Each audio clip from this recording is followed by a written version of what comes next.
नमो नमः।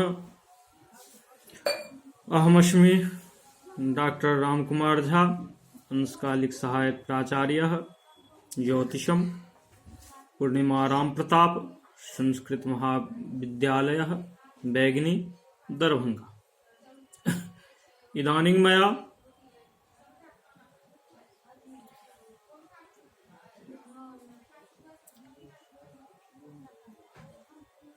कर्म लग्नेशयोः शुभभावेशयोः तथा धर्म लग्नेशयोः शुभभावेशयोः अन्योन्याश्रय संबंधत्वेन राजयोगः विवेच्यते। कर्म लग्नाधिनेतारा वन्योन्याश्रय संस्थितो राजयोगाविति प्रोक्तं विख्यातो विजयी भवेत्। धर्म लग्नाधिनेतारा वन्योन्याश्रय संस्थितो राजयोगाविति प्रोक्तं विख्यातो विजयी भवेत्। अर्थात कर्म लग्नाधिनेतार दशम लग्नाधीषु अन्योन्याश्रय संस्थितो अन्योन्यस्य परस्परस्य आश्रयः स्थान तत्र संस्थितो कर्मेषु लग्नस्थाने लग्नेशः कर्मस्थाने स्थितो यदि स्यात् तदा तो राजयोगो राजयोगकारको अस्तः। अस्मिन् योगे जाता नरो विख्यातः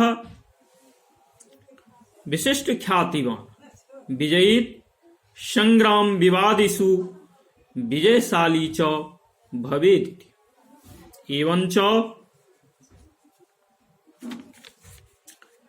धर्मलग्नाधि नेतारो नवमेश लग्नेषु अन्योन्याश्रय संस्थितो तत्र धर्मेशः लग्नस्थाने लग्नेशः धर्मस्थाने वा उभौ मिलित्वा एकत्र संस्थो यदि स्यातां तदा तो राजयोगकारकौ इति प्रोक्तम् शास्त्रे प्रतिपादितवान्। अस्मिन् योगेऽपि जातः विख्यातो विजयी च भवेत्। यहां पर आचार्य कहते हैं कि लग्नेश और दशमेश परस्पर दशम और लग्न में अथवा दोनों लग्न में अथवा दोनों दशम में ये दोनों स्थितियां राजयोग कारक होते हैं।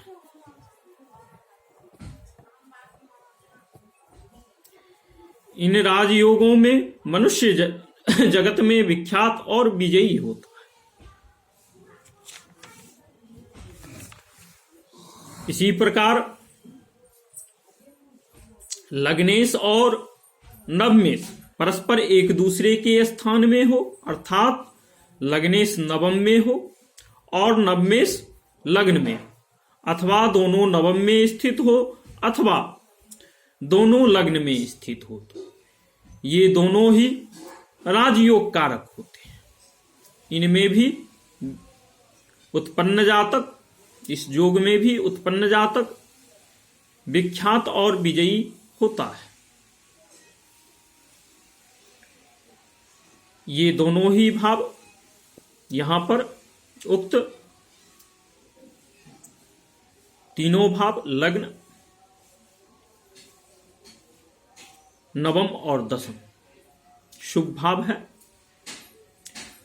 परस्पर दशम और लग्न के अन्योन्याश्रय संबंध, सहवास संबंध इत्यादि के द्वारा यहां पर राजयोग कहा गया है। उसी प्रकार नवम अर्थात भाग्य भाव और लग्न भाव, ये दोनों ही शुभ भाव के अन्योन्याश्रय संबंध से भी राजयोग की प्राप्ति होती है, जिसे आचार्य ने स्पष्ट रूप से कहा है। फलादेश कथन के समय ज्ञानसु छात्रगण इन तीनों भावों के भावेश पर निश्चित रूप से ध्यान रखें कि ये तीनों भावों के भावेश शुभ स्थान में अवस्थित हैं या अशुभ स्थान में अवस्थित हैं। शुभ स्थान में अवस्थित होकर शुभ संबंध करने पर अच्छे फल की प्राप्ति मानव को होती है, और दुष्ट स्थान में जाने पर जातक का जीवन कष्टमयी नरक तुल्य हो जाता है। इसलिए इन भावों और भावेशों पर फलादेश कथन के समय निश्चित रूप से ध्यान दें।